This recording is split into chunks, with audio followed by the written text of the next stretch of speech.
Le combat du diable, ce n'est pas de voler ton étoile, c'est de voler la sémence du royaume qui est plantée en toi.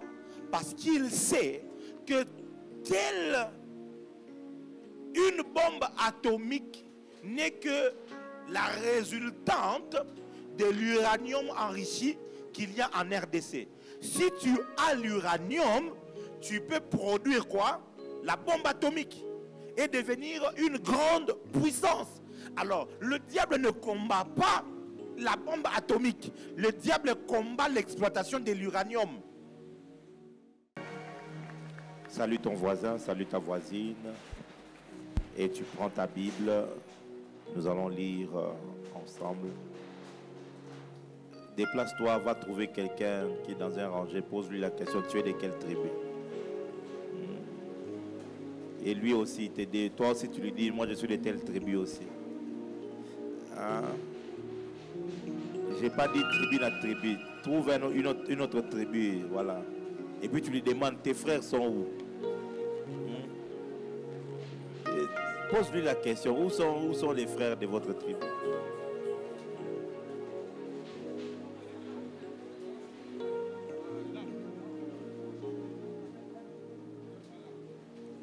Alléluia. Prenons nos Bibles, nous allons lire deux textes de la parole. Le premier, c'est le livre de Matthieu, chapitre 13.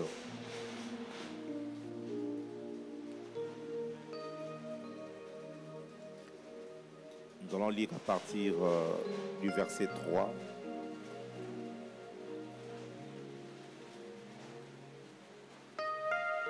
Matthieu 13, nous lirons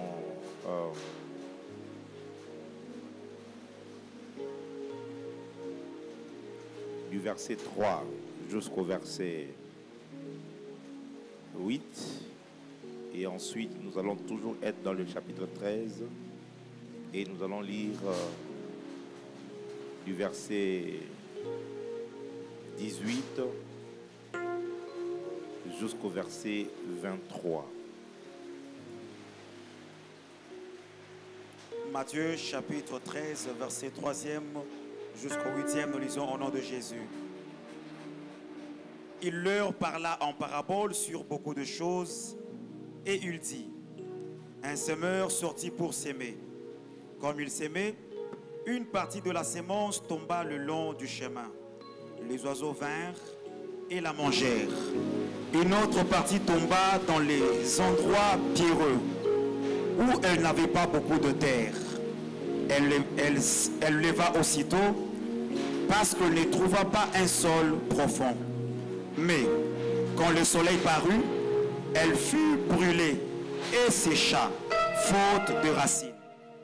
Une autre partie tomba parmi les épines montèrent et l'étouffèrent. Une autre partie tomba dans la bonne terre, elle donna du fruit. Un grain 100, un autre 60, un autre 30. Que celui... Non. On prend Matthieu chapitre 13, verset 18. Et on descend avec. Vous donc, écoutez ce que signifie la parole du semeur. Lorsqu'un homme écouta la parole du royaume et ne la comprend pas, le malin vient et enlève ce qui a été sémé dans son cœur. Cet homme est celui qui a reçu la sémence le long du chemin. Celui qui a reçu la sémence dans les endroits pierreux, c'est celui qui entend la parole et la reçoit aussitôt avec joie. Mais il n'a pas de racines en lui-même. Il manque de persistance. Et dès que survint une tribulation ou une persécution à cause de la parole, il y trouve une occasion de chute. Celui qui a reçu la sémence parmi les épines, c'est celui qui entend la parole. Mais en qui le souci du monde et la séduction des richesses étouffent cette parole et la rendent infructueuse. Celui qui a reçu la sémence dans la bonne terre, c'est celui qui entend la parole et la comprend. Il porte du fruit, un grain en donne 100, un autre 60, un autre 30. Il leur proposa une autre parabole. C'est bon. Psaume 63, le verset 1 à 3.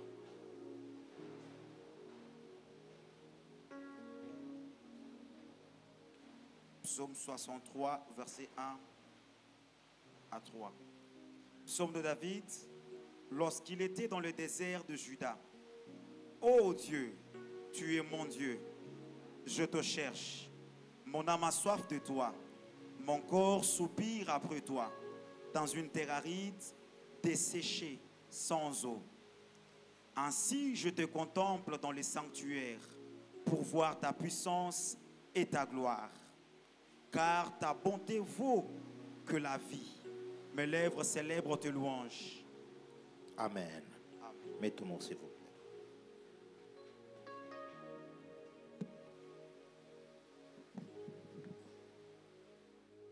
L'année dernière, nous avions commencé à étudier sur découvrir et grandir dans la présence de Dieu. Et je m'étais arrêté sur, lorsque je commençais à vous parler sur les choses que Dieu n'aime pas. Lorsque tu vis avec Dieu, il est ces choses que Dieu n'aime pas. Et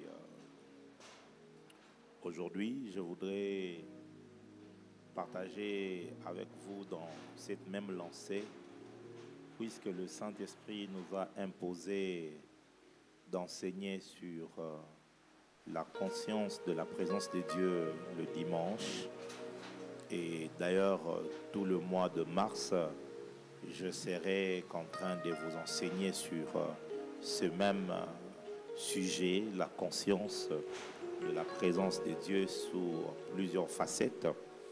Alors, aujourd'hui, je voudrais plutôt toucher sur les clés pour faire grandir ou les clés pour cultiver la présence de Dieu. Les clés pour cultiver la présence de Dieu. Je demande aux amis du média de tout faire pour prendre les enseignements sur la présence de Dieu et de mettre ça sur YouTube. Sur toute cette série-là, il n'y a qu'une seule vidéo. Donc, il faut tout faire. Je voudrais que cette semaine, que tous les enseignements, depuis son premier, c'est sur Facebook, donc ça doit être dans les machines.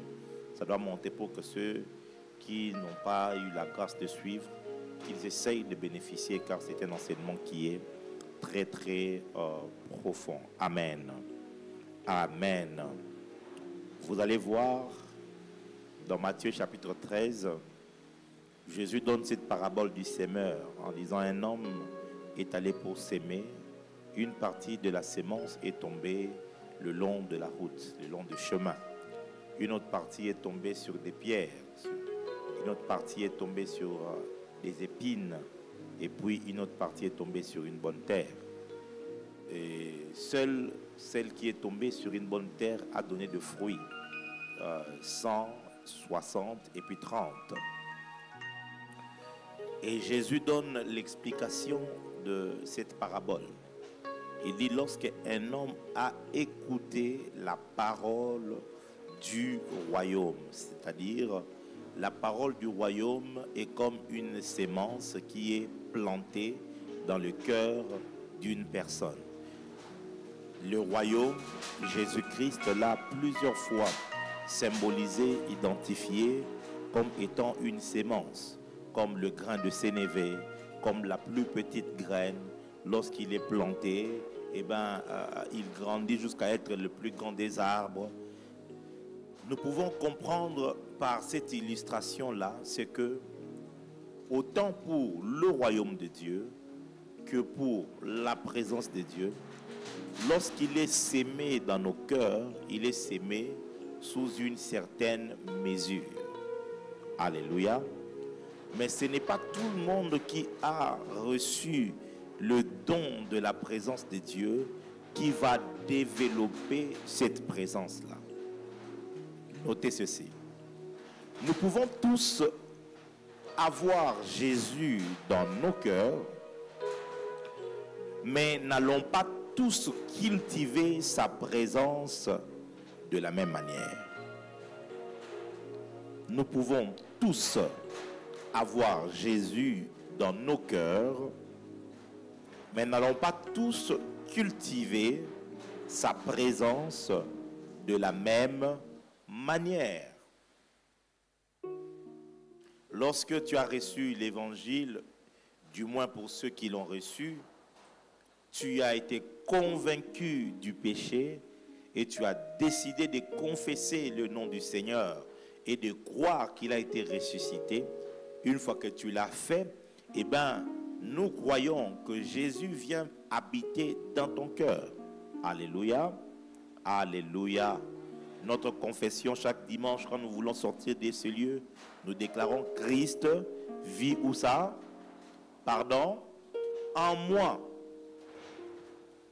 1 Corinthiens 3, verset 16. Tu dois retenir ce verset-là. C'est parmi des versets qui sont attachés à la JLC. Ne savez-vous pas que votre corps, ou bien vous êtes le temple de Dieu et que le Saint-Esprit habite en vous? C'est-à-dire que si tu es le temple, ça veut dire que Dieu habite en toi. Dès l'instant où tu as reçu Jésus, Jésus, il vient et il transforme ton cœur en quartier général. Il transforme ton cœur comment on appelle ça encore? En ambassade. Il transforme ton cœur en habitation. Lis-moi Éphésiens chapitre 2. Éphésiens chapitre 2, le verset 21 et le verset 22.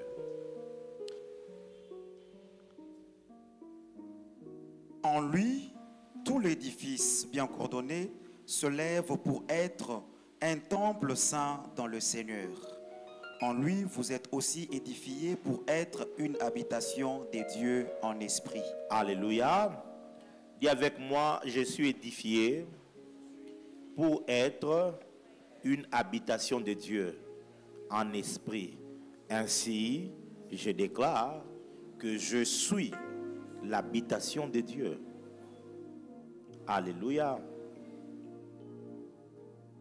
Alléluia. Frère Élie qui a le micro, tu habites où? J'ai besoin de micro, parle au micro. J'habite à Limité Kingaboa. Où? Sur le... en fait, le coin où Nzambila avenue Armée du Salut. Il est même en train de chercher là où il habite. Armée du Salut numéro 4. Voilà. Là où si... Donc dès l'instant où tu sais maintenant, ne sois pas surpris qu'un jour tu dors comme ça à 7 heures.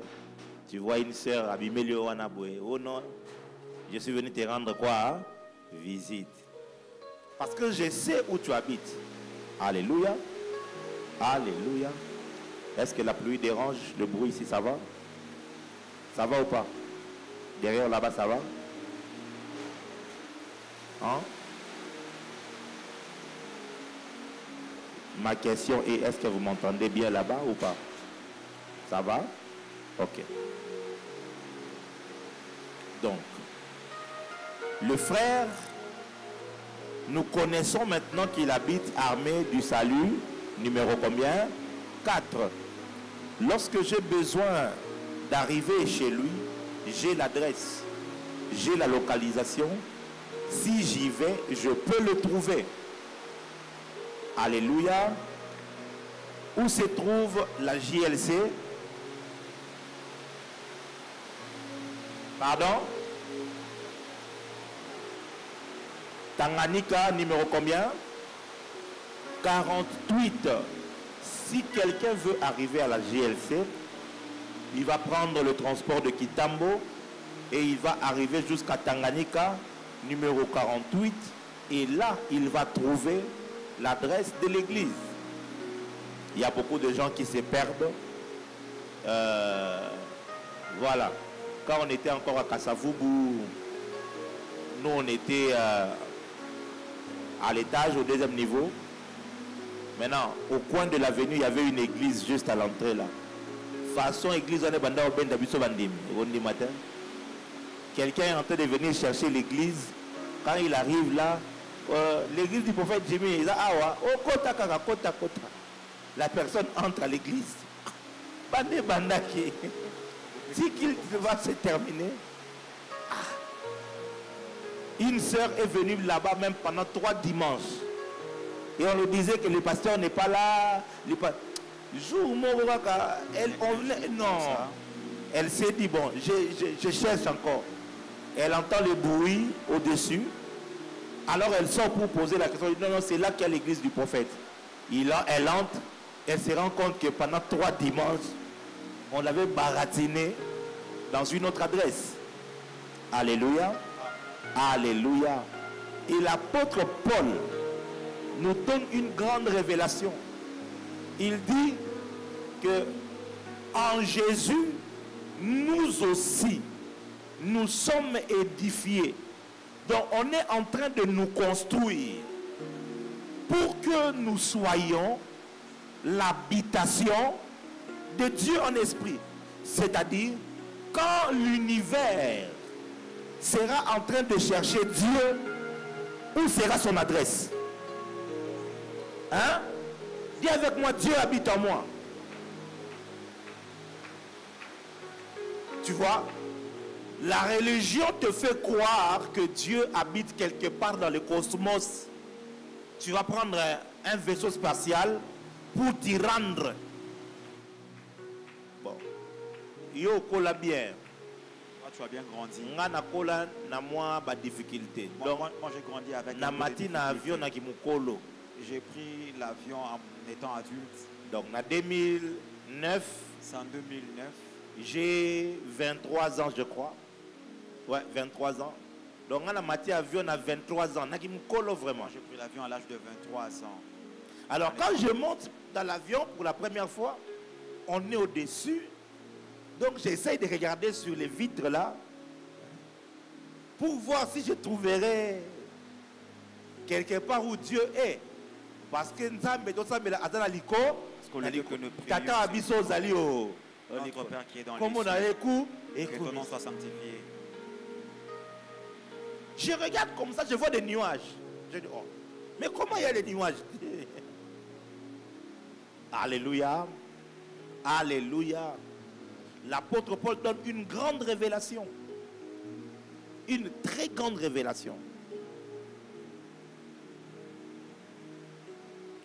Je vous parlerai certainement dans les jours à venir sur les 5 ou les 6 grandes révélations de l'apôtre Paul. Ce qu'il a donné comme des grandes révélations. La révélation par exemple de la grâce. C'est une grande révélation que l'apôtre Paul a exposée dans les églises. Le salut par la foi en Jésus-Christ. Désormais, on n'est plus sauvé par des œuvres que l'on fait. Alléluia. Il a donné comme ça plusieurs grandes révélations. La révélation de l'église. C'est l'apôtre Paul qui révèle l'église. Mais parmi les grandes révélations de l'apôtre Paul nous révèle aussi que Dieu désormais a fait son habitation en nous. C'est comme ça que je te dis, nous pouvons tous avoir Jésus dans nos cœurs.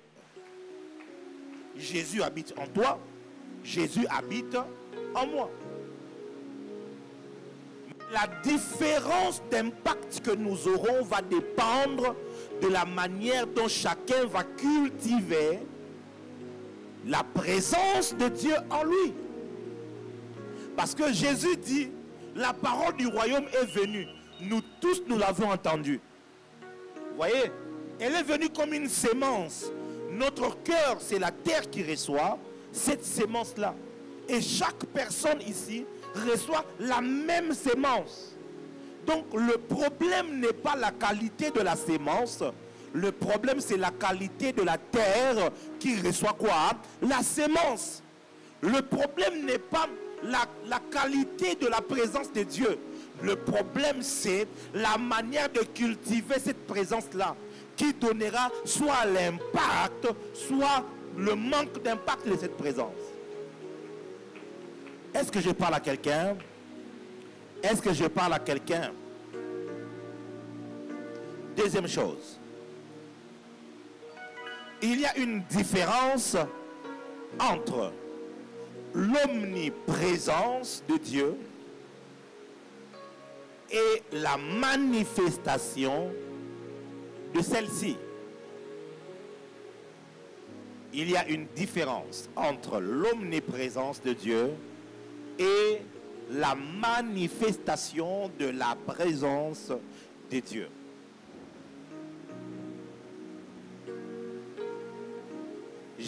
Dans l'enseignement que j'ai donné sur la présence de Dieu, les premiers enseignements, j'avais beaucoup expliqué sur l'omniscience, l'omniprésence de Dieu. Dieu, par essence, est partout. Il est partout. Dieu est partout. Il n'y a pas un endroit où Dieu est absent. Non. Par essence, Dieu est partout. Dieu est partout. Quand je dis partout, il n'y a pas un atome. Il n'y a pas une cellule, il n'y a pas un électron qui est en manque de la présence de Dieu. Pourquoi? Parce que tout a été créé par la parole de Dieu. Donc ce qui a été créé par la parole de Dieu porte la présence de Dieu partout. Quelqu'un comprend ça? Quand Dieu a parlé aux arbres, il a parlé à la terre, il a parlé à la mer, il a parlé aux montagnes. Quand Dieu a parlé, tout ce que Dieu a créé porte une signature thermique de Dieu. Ainsi, Dieu est partout, dans tout l'univers. D'ailleurs, je vais dire quelque chose qui est un peu osé, mais essayez de pousser votre réflexion un peu plus loin. Dieu n'est pas seulement partout, mais partout se trouve en Dieu. Parce que Dieu est plus grand que tout ce qu'il a créé. C'est un peu philosophique, mais il faut que tu comprennes ça.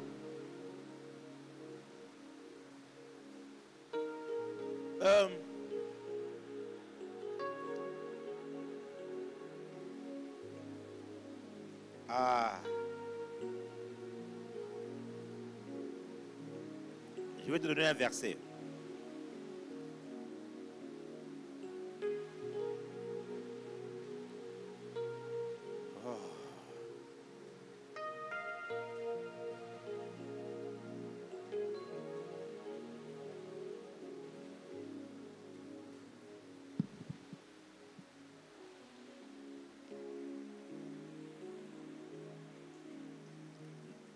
C'est dans Hébreu, si je ne m'abuse.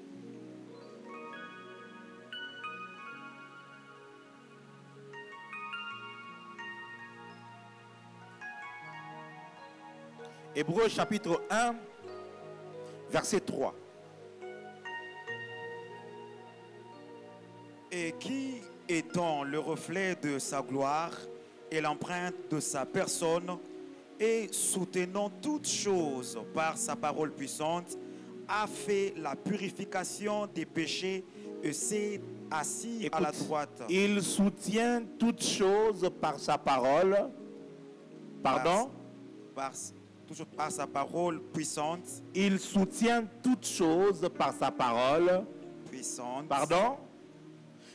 Donc, si toutes choses sont soutenues par sa parole puissante, c'est-à-dire que lui, il est plus grand que toute chose qui est soutenue.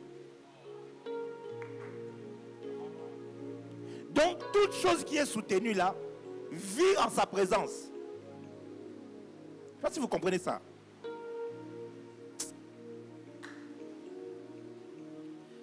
Réfléchissez.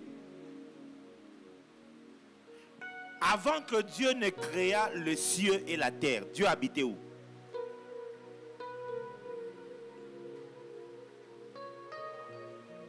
Hein? La Bible dit que même les cieux des cieux ne peuvent le contenir. C'est-à-dire, ça ne peut pas le contenir. Si ça ne peut pas le contenir, c'est-à-dire que c'est lui qui contient les cieux des cieux. C'est lui qui contient toutes choses. Il est plus grand. C'est comme ça que Dieu est partout. C'est comme si, je te donne juste un exemple. C'est comme tes intestins qui vivent en toi. Maintenant, c'est à l'intérieur de toi. Donc, ici, il faut côté caméra, tu vois tout ce qui est dedans. Tu vois maintenant le monde. Tu vois tout. Les planètes, les galaxies, les systèmes solaires. Vous prenez tout ce que vous voulez là. Tout ça, vous les mettez ensemble. L'univers tout entier et l'univers infini. Tout ça, vous les mettez ensemble. Dieu est plus grand que tout ça. Donc, quand on parle de l'omniprésence de Dieu, c'est un concept extrêmement vaste. Dieu est partout, partout.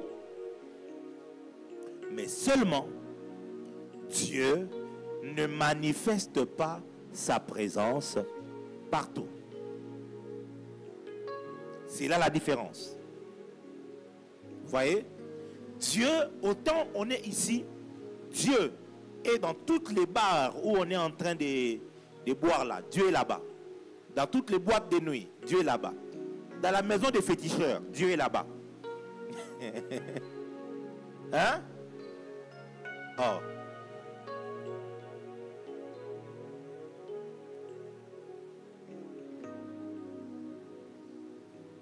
Alléluia. Moïse est prophète. Écoutez ça. Moïse voit une vision. Dans la vision, il voit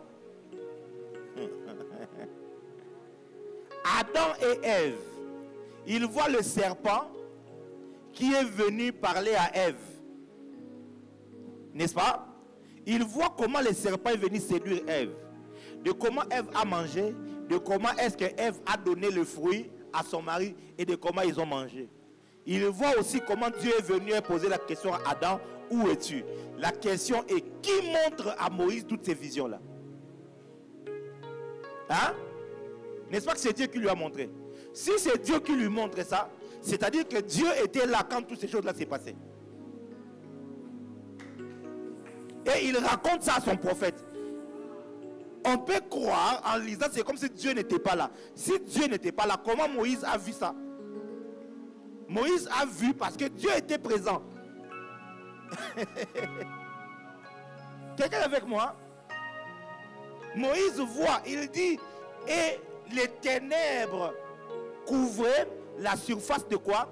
Des abîmes. Les abîmes, c'est quoi? C'est les profondeurs dans les eaux. C'est le monde souterrain. Et Moïse voit que les ténèbres étaient là-bas. Qui lui montre ça? C'est Dieu. C'est-à-dire que Dieu voyait et savait là où les ténèbres étaient, dans les profondeurs des abîmes. Hey, Jésus. Je ne sais pas si vous arrivez à comprendre ça. Dieu est partout. Dieu est partout. Partout, partout, partout. Le diable n'est pas partout. Le diable s'est fait représenter partout.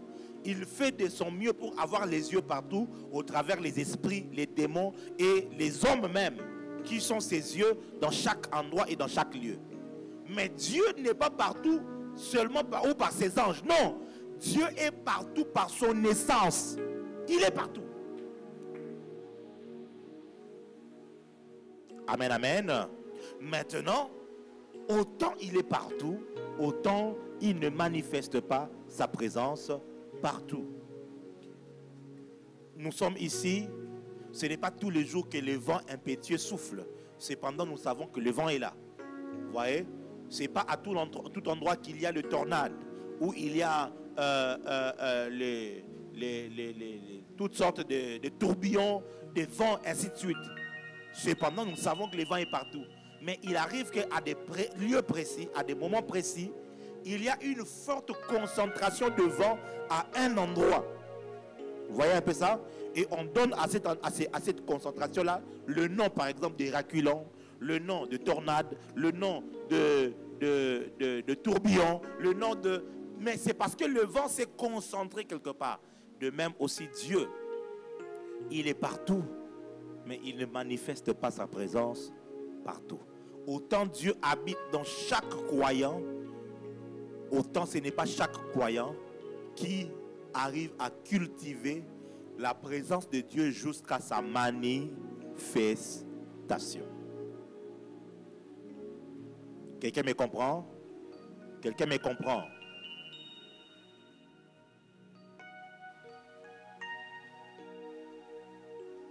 Troisièmement,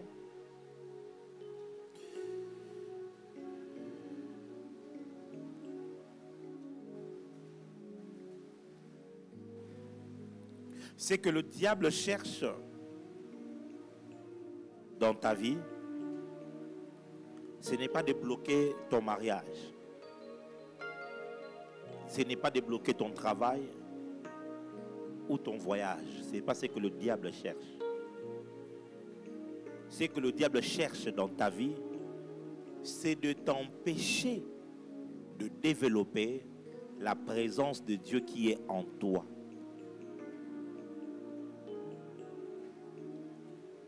Souvent, nos prières de combat spirituel sont mal orientées. Nous orientons tout notre combat spirituel sur des choses matérielles. Mon mariage, mon voyage, mon travail, mon argent. Mais soyons un peu intelligents, enfants de Dieu. Satan qui est esprit, qu'est-ce qu'il a à voir avec de l'argent, le papier là que tu as entre les mains? Satan est esprit. Il y a quelque chose de beaucoup plus important que Satan cherche à bloquer en toi. C'est-à-dire, il peut manipuler l'argent, le mariage et tout ça, la vie dans le naturel, mais son objectif n'est pas le mariage qu'il bloque. Son objectif, c'est en bloquant ta vie physique ou ta vie naturelle, c'est de te distraire pour ne pas développer la présence de Dieu, qui est esprit spirituel. C'est ce que Jésus essaye d'expliquer dans Matthieu 13.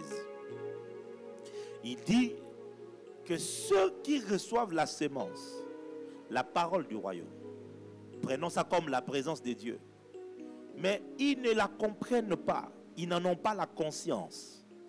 Vous voyez, qu'est-ce qui va se passer? Le voleur, le diable viendra voler cela.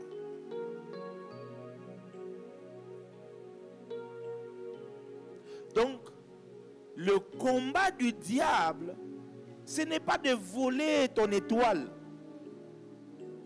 C'est de voler la sémence du royaume qui est plantée en toi. Parce qu'il sait que telle une bombe atomique n'est que la résultante de l'uranium enrichi qu'il y a en RDC. Si tu as l'uranium, tu peux produire quoi? La bombe atomique et devenir une grande puissance. Alors, le diable ne combat pas la bombe atomique. Le diable combat l'exploitation de l'uranium. Je ne sais pas si quelqu'un comprend ça. Si tu as le cobalt, tu vas pouvoir faire les batteries de téléphone, les voitures électriques et tout ça. Ça, ce sont les conséquences. Ce sont les manifestations du cobalt. Alors le diable, lui, il ne combat pas Tesla. Il ne combat pas Samsung. Il ne combat pas Apple. Il vient combattre la République démocratique quoi? Du Congo. Pour que vous ne puissiez pas exploiter votre cobalt. Parce qu'il sait qu'une fois que vous commencez à l'exploiter, vous pouvez donc finir par commencer à produire ce que le cobalt peut produire. Les bénédictions, les richesses, l'élévation, les miracles, toutes ces choses-là ne sont que les conséquences de ce que peut produire la présence de Dieu. Alors ce que le diable sait et il fait, ce n'est pas de combattre les manifestations. Il fait en sorte que tu sois dans la distraction et que tu ne cultives pas la présence de Dieu qui est en toi. Parce que le diable sait que si tu cultives la présence de Dieu, la présence de Dieu va produire, oh my God, elle va produire les miracles, elle va produire la faveur, elle va produire, oh mon Dieu. Ma prière, c'est que tu prennes conscience de la richesse que tu as, toi enfant de Dieu. Ta richesse, c'est d'abord la présence de Dieu. Alors dit Jésus, premièrement, c'est ceux qui ne comprennent pas, ils n'en ont pas la conscience.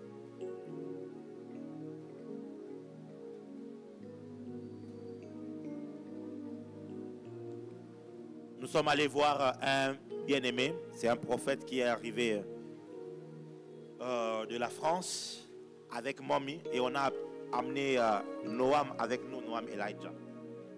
On arrive là et quand l'homme de Dieu, on veut se séparer, il prend dans son petit sac qu'il avait un billet de $100 et il donne à Noam, il dit ça c'est pour toi. Noam prend et dit merci. On entre dans le véhicule et pendant qu'on est en train de parler là comme ça, je ne sais plus qu'est-ce que j'avais pris là, si c'était un bonbon ou quoi, un petit chose. Et puis je dis, moi je vais te donner ça. Non, tu ne prends pas. Donne-moi cet argent-là. Et puis toi tu prends ça. Il a regardé le petit jouet. Il a regardé le papier qu'il avait entre les mains. Ah, il m'a donné les papiers pour prendre les petits jouets.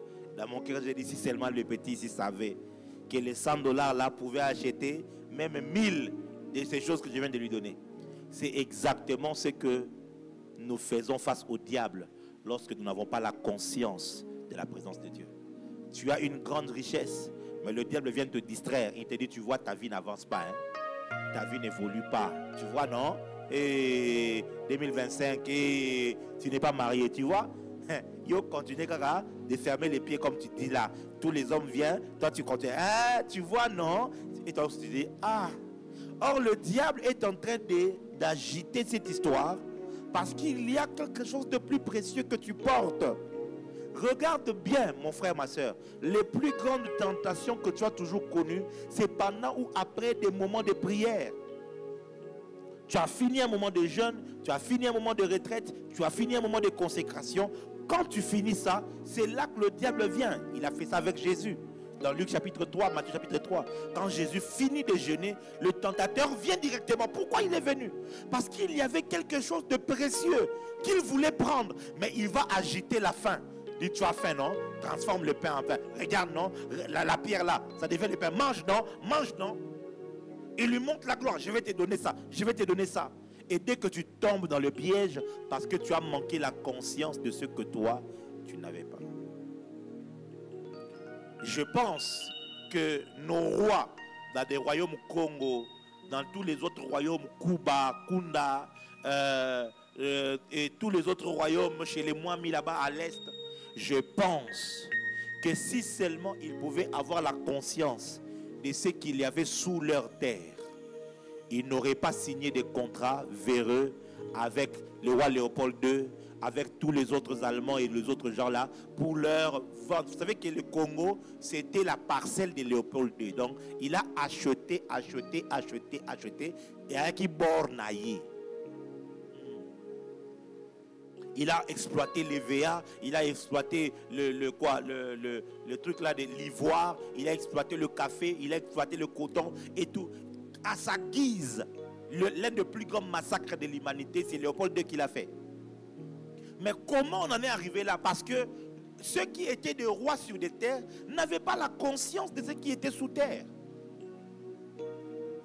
Est-ce que quelqu'un est en train de me comprendre? Je prends ces exemples humains pour que tu arrives à comprendre la richesse. My God. Lis-moi Éphésiens chapitre 3. Précieux Esprit du Seigneur, ouvre notre intelligence pour que nous comprenions ces choses.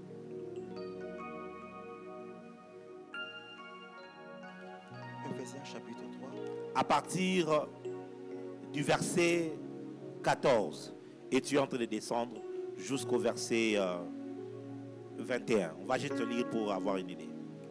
À cause de cela, je fléchis les genoux devant le Père, duquel tire son nom toute famille dans les cieux et sur la terre, afin qu'il vous donne, selon la richesse de sa gloire, d'être puissamment fortifié par son esprit dans l'homme intérieur, en sorte que Christ habite dans nos cœurs par la foi, afin qu'étant enraciné et fondé dans l'amour, vous puissiez comprendre avec tout le vous sein puissiez comprendre avec tout le sein quelle est la largeur, la longueur, la profondeur et la hauteur, et connaître l'amour de Christ qui surpasse toute connaissance, en sorte que vous soyez remplis jusqu'à toute la plénitude en de sorte Dieu. que vous soyez remplis jusqu'à toute la plénitude de Dieu. On peut s'arrêter là.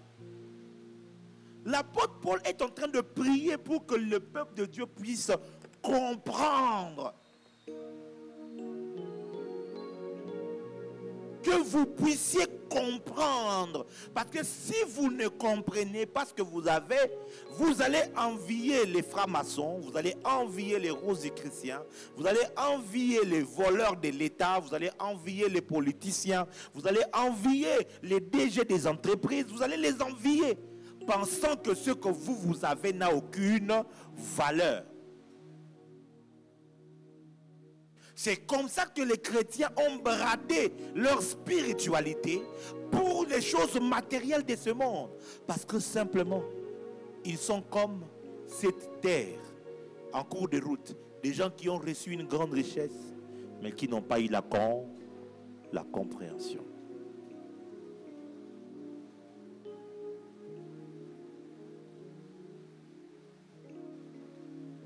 Je vais essayer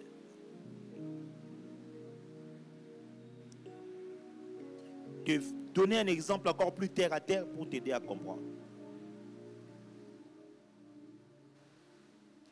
Omoni yo oyo Yesu avandi kati na yo. Tu vois toi en qui Dieu habite en toi. Okozala oteka makala. Tu peux être vendeur ou vendeuse de Oteka braise. mapa. Tu vends le pain.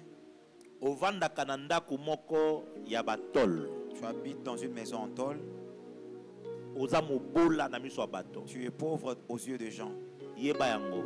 Sache-le Que Yesu na kati na yo. que Jésus en toi, Ozana motuya pe ozana valeur monene koleka. tu as un grand prix qui dépasse. Mokonzi ya mboka moko boyo oyo azana Yesu na kati na ete. Un roi d'une certaine nation qui n'a pas Dieu. Omoni pora o comprendre nango. Tu vois, pour que tu Il faut comprennes ça, misono a molimo esa nini. il faut que tes yeux spirituels s'ouvrent. Soki batie balance awa. Et si on place la balance ici, Batie balance a komiria device. on place la balance ici, Batie balance awa. on place une balance ici. Président wanaza multimilliardaire tozo lokola Kadhafi. Prenons l'exemple de Kadhafi, Milliardaire. milliardaire. Ayena ba milliard na Il nyonso. vient avec toutes ses milliards Amati na balance. et il monte sur la Na balance. balance ya bato. Là-bas, Ba milliard wana epesi selon la balance des importance. hommes, c'est la valeur. Yo comme ozala ba Et la milliard de valeur. Quand toi, tu wati n'as na pas de te. la valeur, tu n'as pas. Mais na monde Dans spirituel, le monde spirituel, ba milliard na yo wana eza na ces tina moko te. milliards ne représentent Kasi rien. Yesu kati na yo Mais Jésus en eza toi kopesa yo poids ya monene te donne koleka grand ye poids. oyo na bomoto tala bambongo C'est ebele. lui dont physiquement a beaucoup de Mwana na Nzambe ezala fier ya Yesu na yo. Sois fier de ton Zala Jésus. fier que tu as trouvé la vie Sois éternelle. fier que tu as trouvé la vie éternelle. À ce jour, Google est en train de financer un grand projet de recherche pour contrer la mort. Parce que ces gens-là ne veulent pas mourir.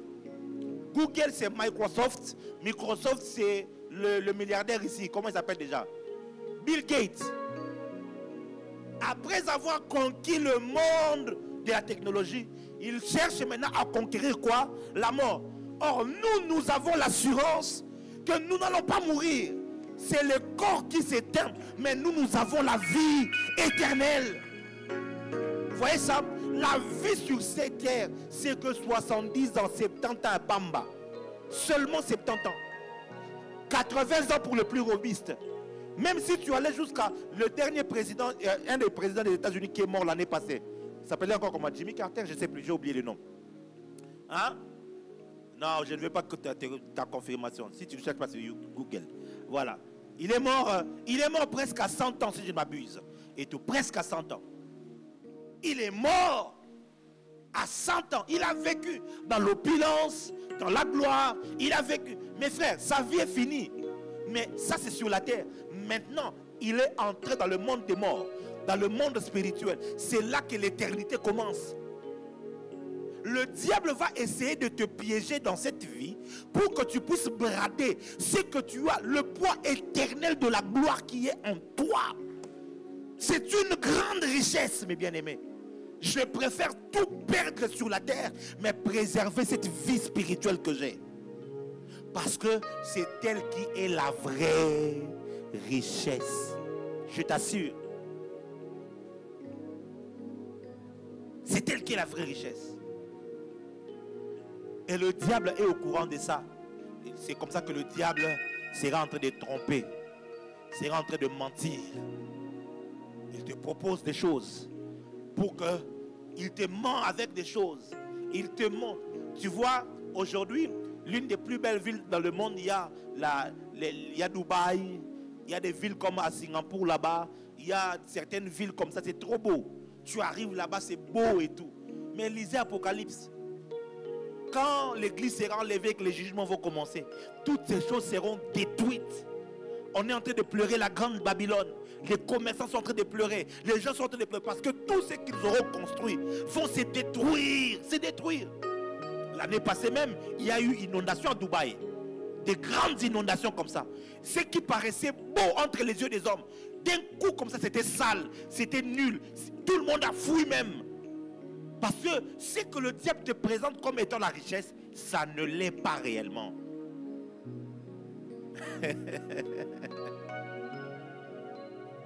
Satan ne veut pas que tu entendes ce que je te dis ici. Parce que si ton esprit s'ouvre et que tu commences à comprendre que ce que je porte en moi, c'est ça qui est la vraie richesse. Il dit, afin qu'il vous donne selon la richesse de sa gloire. Donc sa gloire a une richesse d'être puissamment fortifié en esprit dans l'homme intérieur, en sorte que Christ habite dans vos cœurs par la foi. C'est ça la vraie richesse. Il dit, étant enraciné, fondé dans l'amour, que vous puissiez maintenant comprendre avec tous les saints quelle est la largeur, la longueur, la profondeur et la hauteur et connaître l'amour de Christ. C'est ça qu'il faut connaître parce que c'est ça qui est la vraie richesse. Tu es ma richesse, la source de ma grâce, mon chant d'allégresse. Jésus, tu es ma tendresse. Tu fais des promesses qui se réalisent. Tu es ma sagesse. Tu es toute mon espérance. Tu es ma richesse, la source de ma grâce, mon chant d'allégresse. Jésus, tu es ma tendresse. Tu fais des promesses qui se réalisent. Tu es ma sagesse. Tu es toute mon espérance. Regardez ce qu'on dit à Job ici. Job chapitre 23.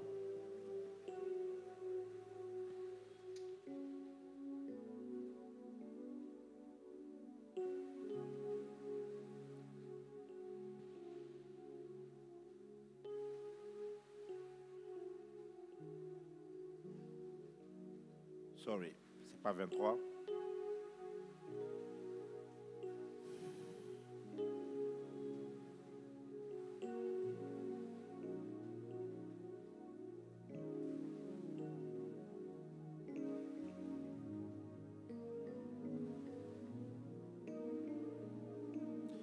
Job chapitre 22, pardon. Le verset 24 en descendant. 23 même en descendant. Tu seras rétabli si tu reviens au Tout-Puissant, si tu éloignes l'iniquité de ta tente. Jette l'or dans la poussière, l'or d'Ophir parmi les cailloux des torrents. Et le Tout-Puissant sera ton or, ton argent, ta richesse. Alors, tu feras du Tout-Puissant tes délices. Tu élèveras vers Dieu ta face. Tu le prieras et il t'exaucera. Et tu accompliras tes vœux. L'ami de Job dit à Job, Si tu reviens à l'Éternel, voilà ce qu'il fera. Et puis il dit, prends ton or, jette ça dans la poussière. L'or, c'est ce qui représente notre richesse. Vous voyez, la banque, lorsqu'elle a commencé à exister, elle a été fondée sur des réserves d'or. Aujourd'hui, c'est une arnaque. Mais à l'époque, c'est ça. C'est des réserves d'or. Maintenant, on a fait des pièces de monnaie pour essayer de... J'ai oublié le terme économique qu'il y a. Mais c'était comme la monnaie de vraie richesse qu'il y avait en réserve. L'or, c'est la vraie richesse. Il dit, prends toute cette richesse-là, jette ça. Prends même le meilleur des ors, l'or d'Ophir là. Jette ça parmi les cailloux, que ça n'ait pas de valeur. Il dit, le Tout-Puissant sera quoi? Ton or et ta richesse. Si tu as le Tout-Puissant, tu as la plus grande richesse. Mais le diable va te faire croire que le fait que tu as le Tout-Puissant, mais tu n'as pas le Gucci, tu n'as pas le Versace, tu n'as pas le Dolce Gabbana, tu n'as pas toutes ces belles marques, Balmain, Coco Chanel, hein, quoi d'autre? Louis Vuitton, quoi d'autre? Hein? Ah. Burberry, c'est une marque même. Oui, quoi d'autre? Hermès. Hein? Louboutin. T'es Zareza marque t'es ya. Zareza quoi la Zando, hein? Au sommet du logo Zando na galaxie. Il faut jamais tomber dans ces pays. Zareza marque t'es.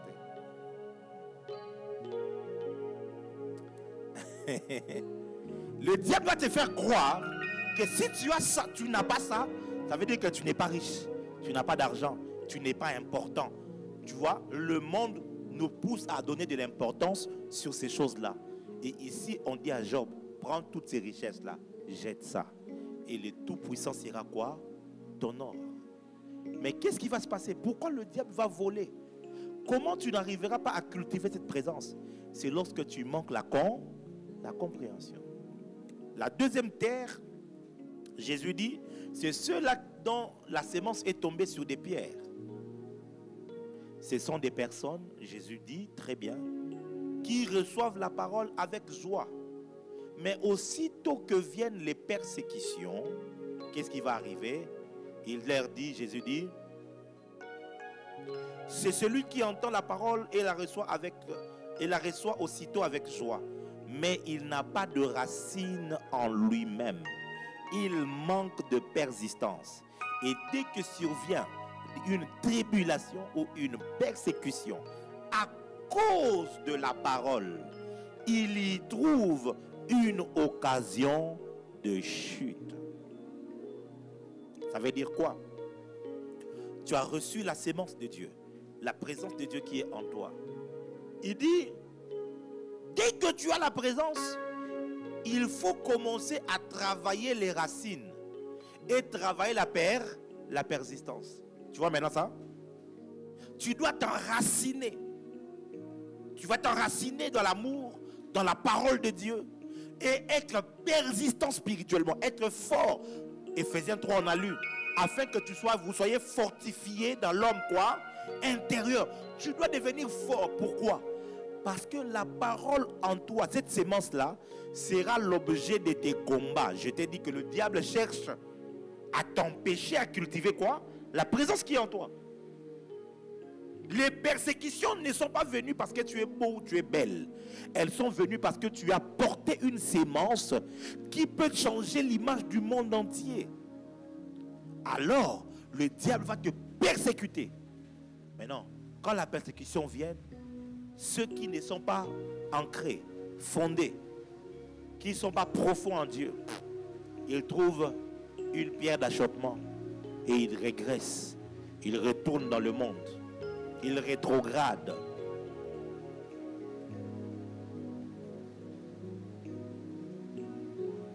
Je vous ai donné ici le 1er janvier l'hôtel, comment vous devez faire pour que vous soyez fort spirituellement. Je vous ai donné un accès à quelque chose de très précieux.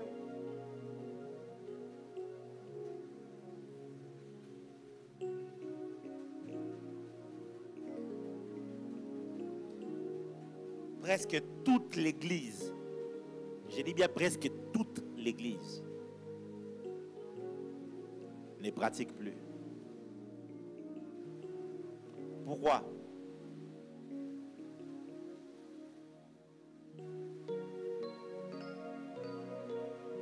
Troisième terre, c'est ceux qui ont reçu à partir des épines. Il dit, celui qui a reçu la sémence parmi les épines, c'est celui qui entend la parole, mais en qui les soucis du siècle et la séduction des richesses étouffent la parole et la rendent infructueuse. Le souci du siècle et la séduction des richesses. Ce sont donc des épines qui vont empêcher la présence de Dieu de se développer en toi. Dès que tu développes ça, trop de soucis de la vie, la séduction du siècle présent. Pourquoi les gens partent toucher à l'occultisme et toutes ces choses? Parce qu'ils veulent avoir l'argent. Ils veulent être dans la cour de grands. Ils sont séduits par toutes ces choses-là. Tu vois? Séduits par ça. Pourquoi quelquefois tu n'arrives pas à bien prier? Le diable vient avec beaucoup de soucis. Ah, ma vie vraiment ça ne va pas. Écoute-toi vraiment papa, rien ne va. Ma vie vraiment rien ne marche. Qui t'a dit que rien ne marche? Hein? Qui t'a dit que rien ne marche? Si le diable cherche à coincer ta vie comme ça, c'est parce qu'il voit que quelque chose marche. Mais ce n'est pas dans la dimension de ce que toi tu vois. Cultive la présence de Dieu. Et la présence de Dieu produira les fruits qui te donneront ce que le monde ne peut pas te donner. Est-ce que je parle à quelqu'un?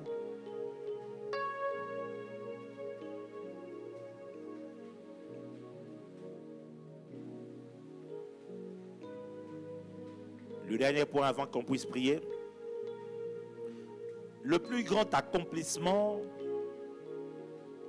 d'un homme sur la terre,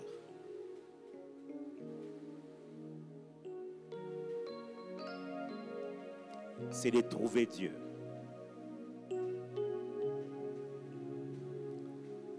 Le plus grand accomplissement d'un homme sur la terre, ce n'est pas de devenir millionnaire. Ce n'est pas de devenir un homme avec un grand nom, avec des followers sur Internet. Le plus grand accomplissement d'un homme sur la terre, c'est de trouver Dieu. Ici, quand je dis de trouver Dieu, je ne parle pas du Dieu omniprésent. Je parle de là où Dieu cache la manifestation de sa présence. Tu l'as cherché et tu l'as trouvé. Ah, si tu as fait ça, tu as accompli l'une des plus grandes choses qu'un homme peut accomplir sur la terre. Cette Bible, c'est l'ensemble des hommes qui ont réussi à trouver Dieu dans leur existence sur la terre. Et vous savez quoi? Dieu étant éternel, c'est lui qui trouve Dieu, entre dans le couloir de l'éternité. Et il dure éternellement. Sa réputation ne se limite pas seulement dans sa génération. Elle transcende des générations et même elle Tu t'imagines que l'apôtre Paul dit, si même un ange vient et vous annonce un autre évangile que ce que nous venons de vous enseigner, qu'il soit maudit, anathème.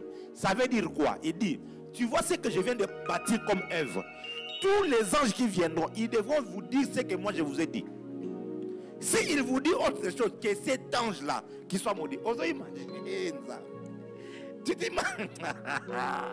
t'imagines le niveau qu'un homme, c'est un être humain qui est en train de parler comme ça des anges. Il dit ce qu'on a établi comme évangile. Même les anges quand ils viendront, ils vont dire ce que nous on a dit.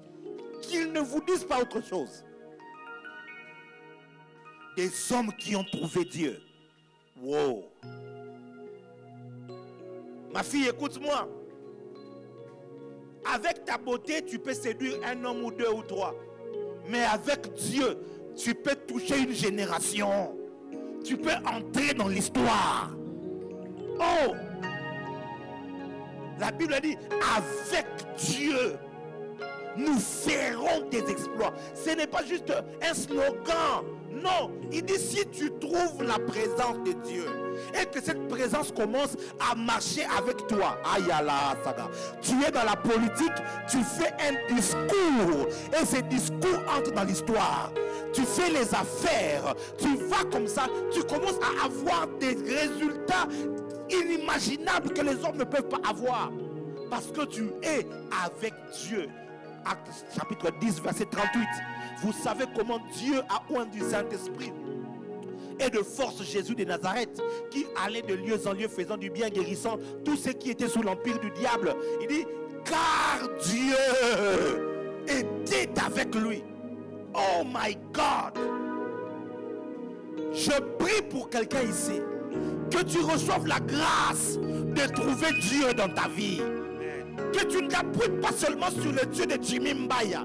On parle du Dieu de Jimmy Mbaya parce que Jimmy Mbaya avait reçu la même sémence que toi. Et Jimmy Mbaya a commencé à chercher. Il a mis de côté les choses du monde. Il a mis de côté les avantages du monde. Jusqu'à ce qu'il a trouvé ne serait-ce qu'une petite dimension de Dieu. Ainsi, le Dieu de la Bible est devenu son Dieu. Ma quête maintenant, mon travail, c'est que toi aussi, que tu ne te limites pas seulement à appeler mon Dieu, mais que mon Dieu devienne aussi ton Dieu. Oh la iva la hasagadaba. Élisée a crié un jour, où est le Dieu d'Élie? C'était pour séparer les eaux du Jourdain et pour traverser. Dès qu'il a traversé, il n'a plus crié où est le Dieu d'Élie, parce que le Dieu d'Élie était devenu son Dieu. Ayaba. My God, devant les enfants qui se moquaient de lui, il a juste dit, si je suis homme de Dieu, my God, si j'étais l'homme de Dieu, non vous êtes... Mais les ours étaient venus pour vous dévorer. Et puis les ours sont venus, ont dévoré les enfants. Parce qu'il avait trouvé le Dieu d'Élie. Il a dit à cette femme, que veux-tu que je fasse pour toi? Tu veux que je parle de toi au roi ou à un général? Il dit non, l'année prochaine, à la même période, tu auras un enfant. Et il n'a pas dit où est le Dieu d'Élie. Il a invoqué le Dieu de son père une fois. Mais tout le reste des temps, il a marché avec ce Dieu-là. Je suis en train de vouloir en sorte que les fils de la JLC aient en eux cette colère de chercher le Dieu de la JLC jusqu'à ce que vous puissiez le trouver. Si vous trouvez Dieu, alors vous allez entrer sur le chemin qui mène vers les exploits. Si vous trouvez Dieu, oh mon Dieu, écoute-moi, les dons spirituels présentent l'homme de Dieu, mais la présence de Dieu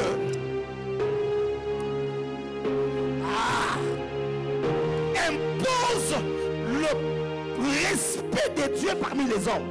C'est-à-dire, lorsque tu as le don fait du bruit, mais la présence impose le respect. Tu n'as pas besoin de beaucoup prier pour avoir le don spirituel. C'est un don. C'est le Saint-Esprit qui vient avec. Il te donne ça. Et beaucoup de gens, il a le don, mais il n'a pas la présence de Dieu. Mais lorsque tu trouves la présence de Dieu, même si tu n'exprimes pas le don, ta présence devient confondue à la présence de Dieu. Quand tu arrives à un endroit, les gens sentent une terreur. Les gens sentent que quelque chose est là. Quelque chose qu'on ne peut pas expliquer, qu'on ne peut pas décrire. Mais on dit, cette femme ici, elle a une autorité. Lorsqu'on va chercher quel est le chef à mettre à cet endroit, il dit non, il faut qu'on prenne cette femme-là. Parce qu'elle a quelque chose. Elle n'a pas les diplômes comme nous. Elle n'a pas les relations comme nous. Mais elle a quelque chose au Kalaba, Hassaba.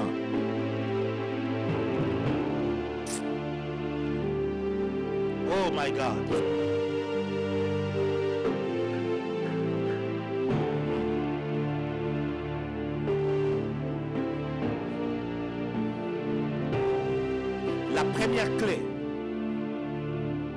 La première clé qui te permettra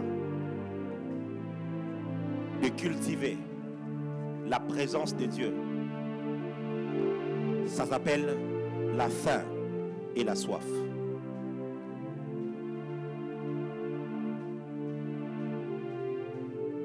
David est en train de prier.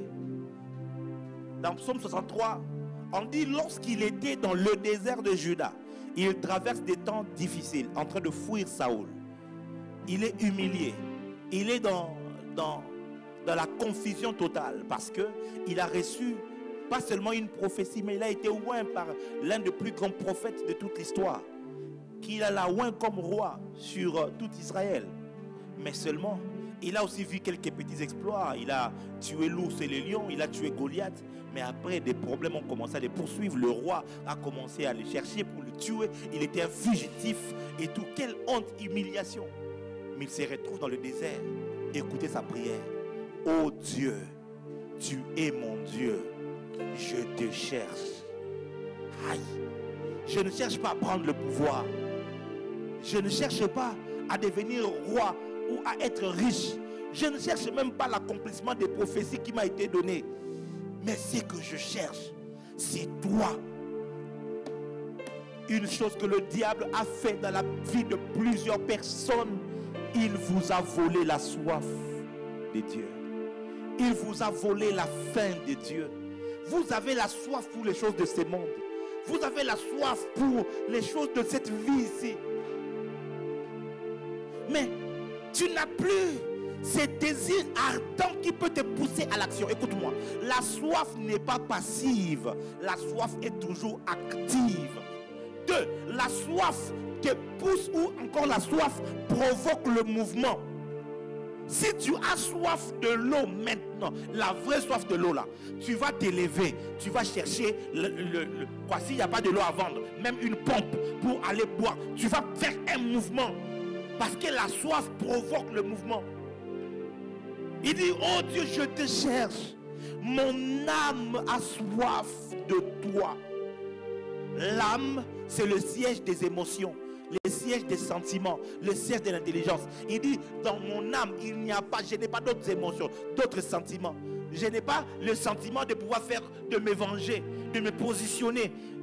Quand toi tu te réveilles le matin, tout ce qui t'intéresse, c'est l'argent. Où est-ce que je vais trouver? Où est-ce que je vais faire? Où est-ce que je vais faire? Et tout ça, c'est tout ce qui te préoccupe. Et David dit, mon âme a soif de toi. Il dit même plus fort, il dit mon corps. Hey! Mon corps soupire après toi. C'est-à-dire que même dans mon corps, je suis à genoux, je soupire. Mes soupirs, c'est pas pour que j'aie un mariage.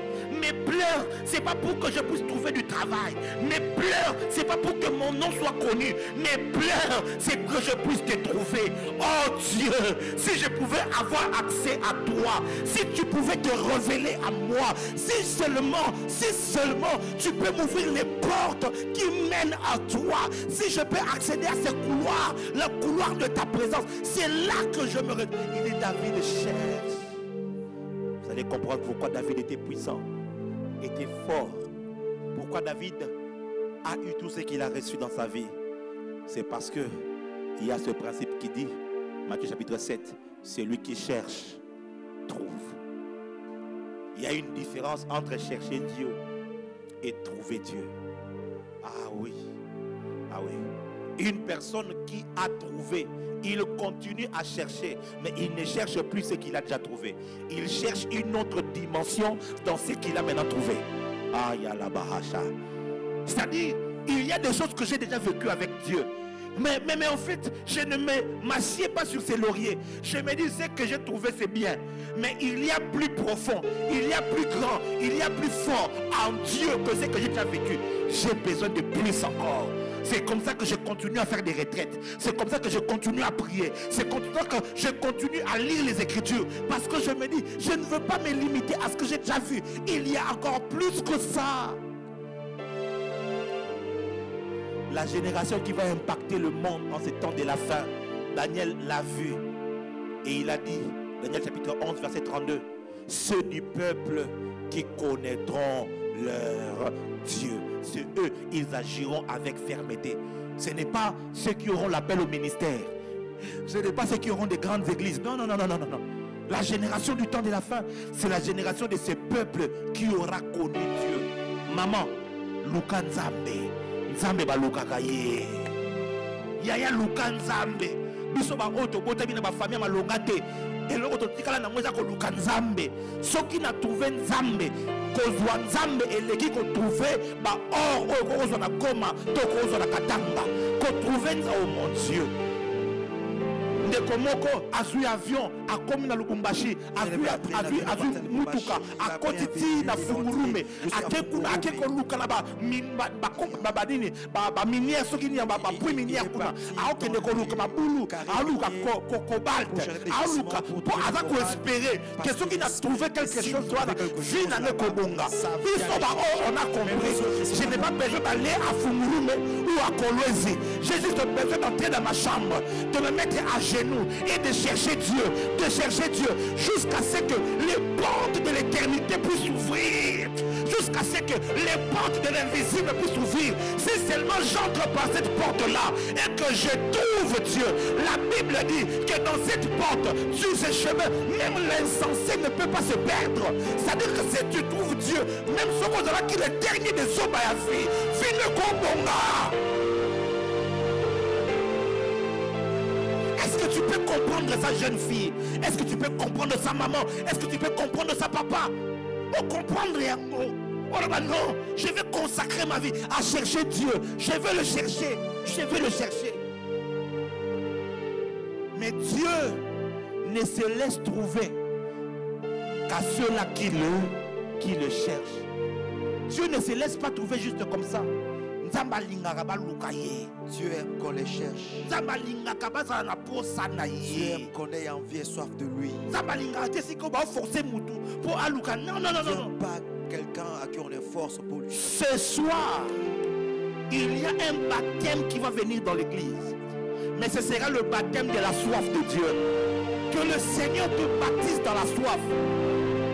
Baptise d'ailleurs pour que ta retraite. Je veux chercher Dieu. Je veux chercher Dieu. Je veux le trouver. Et ça n'a pas tout au bal laka. Pour moi, c'est boyé. Pour moi, c'est des gens qui pleurent parce que. Alléluia. Parce que l'argent, il a perdu. Ça est $3,500. Et pas un nom qu'on a banda business. La fin de commencer. Nazando tam soutanga zo le canaville. Grand marché. Bacheke baye ba toboli sac. Ba bendi bongo. On volait l'argent. Tango komi na ndaku. Et quand il a fungo la sac comme on vie. Oh ba dionela. Il commence à pleurer. C'est libre. Pourquoi tu n'as pas l'argent? Regarde comment tu peux pleurer pour des choses futiles. Parce que ton cœur n'est attaché qu'à ces choses-là. Mais quand la soif de Dieu est impactée dans ton cœur, tes pleurs ne sont plus pour les choses du monde. Tu commences à pleurer parce que tu veux chercher Dieu. Aïe là-bas. Cette femme Marie de Magdala, dans Jean chapitre 21, Jean chapitre 20, pardon, elle rencontre les anges. La Bible dit, elle vit 2 anges vêtus de blanc, assis à la place où avait été couché le corps de Jésus. L'un à la tête, l'autre aux pieds. Et il lui dit, femme, pourquoi pleures-tu? Elle était là en train de pleurer. Elle pleurait, elle répondit, parce qu'ils ont enlevé mon Seigneur et je ne sais pas où ils l'ont mis. En disant cela, elle se retourna et elle vit Jésus debout. Mais elle ne savait pas que c'était Jésus. Mes frères et sœurs, vous vous imaginez? Les femmes sont venues, elles ont vu Jésus, elles ont vu les anges, ils sont partis. Marie de Magdala dit non, voir les anges ne me suffit pas. 2 anges sont encore venus, ils l'ont parlé. Il dit non, moi ce que je cherche, ce n'est pas votre splendeur, ce n'est pas votre lumière. Moi ce que je cherche, c'est Jésus. Je vais trouver Kalabaya, je vais trouver Jésus. La soif de Jésus qu'avait Marie a poussé Jésus de l'apparaître avant même que Jésus ne monte vers le Père. Mardi prochain, que Dieu bénisse sa parole.